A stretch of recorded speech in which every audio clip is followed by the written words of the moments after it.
sa moae ma le puleanga. O mai asi o tātou pati ma po ma wha amalu atu i le atua, i le nei aso. A wā o ia lava o le manuia lea, o le whiau ma le ngā renga o tiuti ma whaiva. A au noa ma le atua, e le eise mea tātou te ma whaia e meise, le amatanga o le netau sanga fau, i whiau tiuti ma ngā renga, tātou wha noa noa manu i le atua, ina ia manuia le whai ngā malanga Samoa, ai meise le puleanga Samoa Pia. I le suafon tamā, le ano, ma le anganga pa ia. Amene. O le tatalo le anganga pa ia. Anganga pa ia e, fio mai e, whaatumu loto o na matutu ia i le afi o longolofu. A wina mai lo nganga, whaola ne i mātou, whaafo mea umai le lalulanga. Le atuai na ia o ina loto o na i le lama o le anganga pa ia. Ia e lo whamai a te mātou, se o mātou maua sipoto, mai le nā lava nganga, ma le fia lau soso ani mai, o na o Iesu Keriso lo mātou wali i. Amene, o le vi inga i le tomā, ma le alo, ma le anganga pa ia. Sai le amtanga, whapea fo i ona ponei, māso umai, whamabau lamba. Amene. Ia whaatasi le ali i mautou, e whaatasi o ia malua, o le fola fulanga, o le tana le leia le ali, mai le evangalia pa ia, mareko le ali ia vi ia oi. Mareko lona mata upu mua, fola mai lona whaiupu e sifunu malwha, wau le lua sifunu. O le matua, i nā sala mo ia, ma whaatua i le tana le leia. Ua tuina atu Ioane i le whale pui, o na mali watu leo Iesu i Kalilaia, ua tala i atu ai le tala le lei, i le atua, whape atu. Ua o mai o na pō, ua lata mai le malo o le atua, i nā sala mo ia, ma whaatua i le tala le lei. Ua savali ane o ia e lata ane le vai o Kalilaia, o na sila fia lea e ia o Simeona ma Anitele'a lo na uso, wala lafo le penga i le vai, a wā o tangata whaiwhaiwa i la ua. O na whetala i atu leo Iesu i ate i la ua, i nā muli maia i ate au, au te whaia o lua ma whaiwhaiwa i tangata. Na la tu ua lo leo la penga, ai muli atu i ate ia.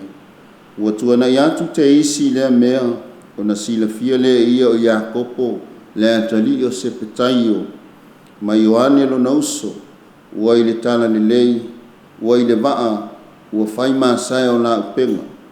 Wala watu loa o ia ia te la ua, o na latu ua loa leo la tamao Sepetaio, i le vaa, whaatasi ma au auna, o la muli atu i a te ia.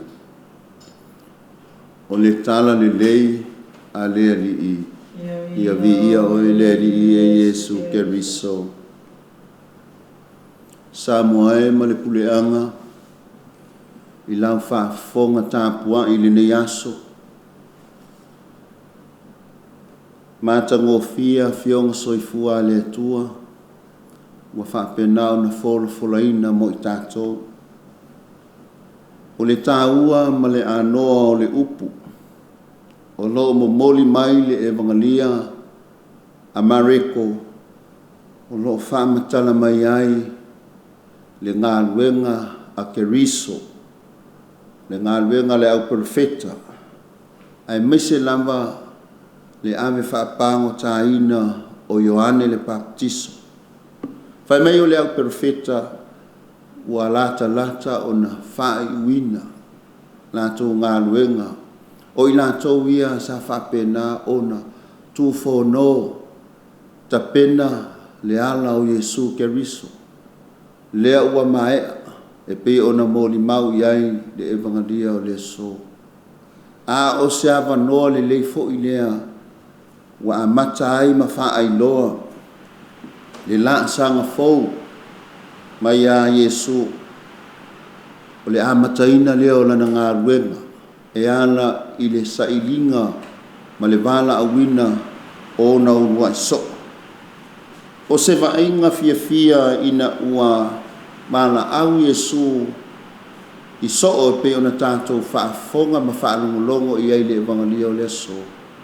Ele i whainga tā le tali vana au o i lātou ia pe ona tātou whaalongolongo i le evangelia o leso.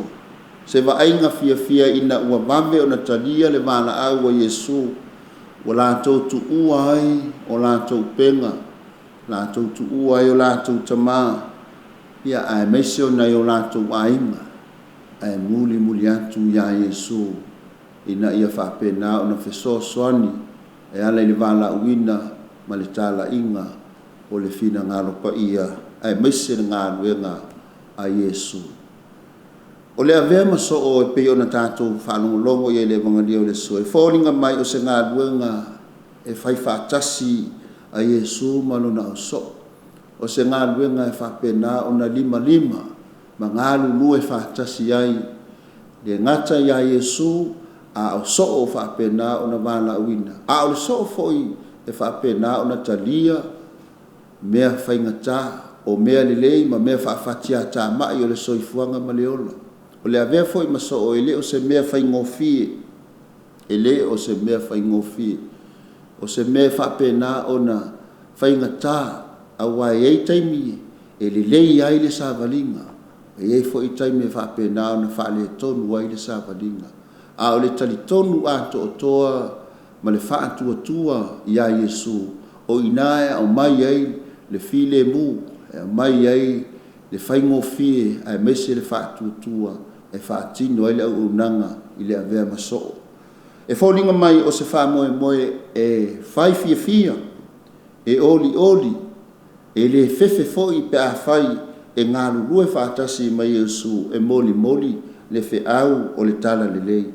A vea foi manu i tau Samuel ma le puleanga ia te i tātou, i le soifua ma lo soifuanga wha le tangata, i ni a uani o tātou fefe whapei o so o Iesu, a o se amitanga le lei foi lea Samuel ma le puleanga i lo tātou vala uinga, a mataina o ngā ruenga o le neitau sanga fou, tātou wha moe ma wha lango i a te ia, a wai tele lu i tau o le soifuanga ma leola, wha so, tele foi taimi e musua ai, peita, o le wha lango ma le wha tua, e mese le wha moe i le rii, le ana ngā ruenga, e whai ngofi ai le tātou sāvalinga, i le amatanga o le neitau sanga fou, ai le ngata fo i lea, o le tātou wala uina o whapena na wala uina i tātou, e Iesu lava ia whapei o na so, e fola, le malo le atua, malana tala ni le.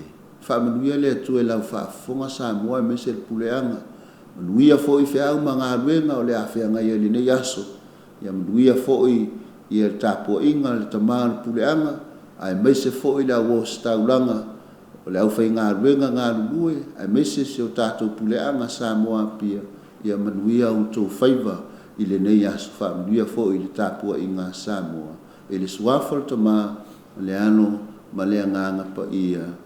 Tātou te talo le tinao Samoa, le tinao le puleanga, o ia lava leo leo lua i so, na ia talia, le vana ago le tua i lona whātua, ai mese lona ono sai ma lona lotu tele, na whapena na whaingofi ai le Samalinga. Tātou talo i lana whautua te talo, ia mo Samoa ma le puleanga, i le nei aso, se ua lofa Maria, tumu o e kalsia, o e le ali, manuia o e fine uma, manuia o Iesu le fua lo malu, Maria pa ia e tina o le atua, ia e tarse mātou tangatang san, i ona po nei ma le tuaso mātou oti, amen e tātou whaiu i le atua i lona vi inga.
paia Iesu o sili lo wanga malu pea sa uma lo mātou lo fātu atu Maria paia e wale sa uang sala tan mai lo fātu atupu sangato Iosefoe sangato falaniko samili oe sangato telesio Iesu tama mea sangato petelo sanele le au angelo ma le au paia uma o le atua i le langi o su fai atu ia to e kerisoe mātou te ifo ma whaatai atu ia te oe